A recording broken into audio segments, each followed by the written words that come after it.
Ahmedabad air India విమాన ప్రమాదం ఘటన మరొక ముందే ఇప్పుడు మరొక విమానం ప్రమాదానికి గురైంది. ఢిల్లీ నుంచి పాట్నా వెళ్తున్న ఎయిర్ ఇండియా విమానం AI-407 ఒక్కసారిగా కుదుపులకు గురైంది మంగళవారం. దీంతో విమానంలో ఉన్న 171 మంది ప్రయాణికులు భయంతో గజగజ వణికిపోయారు. ఈ కుదుపుల కారణంగా బ్యాగులు కింద పడిపోయాయి. ఆ సమయంలో చాలా మంది ప్రయాణికులు భోజనాలు చేస్తున్నారు. అప్పుడే విమానం కుదుపులకు గురి కావడంతో వారి ఆహారం, డ్రింక్స్ కూడా చెల్లాచెదురుగా పడిపోయాయి. ఇది ప్రయాణికులలో మరింత భయాందోళన రేకెత్తించింది. ఏదో అవాంఛనీయ సంఘటన జరుగుతుందని భావించిన ప్రయాణికులు ఒక్కసారిగా కేకలు వేశారు. దీంతో విమానం లోపల ఉద్రిక్త పరిస్థితి నెలకొంది. చిన్న, పెద్ద, ముసలి, ముతక అంతా పెద్ద ప్రమాదం జరగబోతోందని భావించి అందరూ తమ సీట్లను గట్టిగా పట్టుకుని కూర్చున్నారు.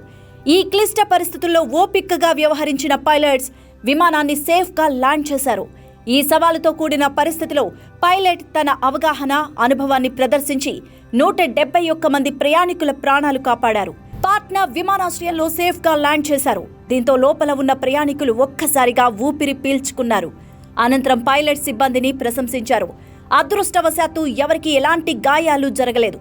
మరోవైపు ఎయిర్ ఇండియా ఈ సంఘటనపై దర్యాప్తు ప్రారంభించింది.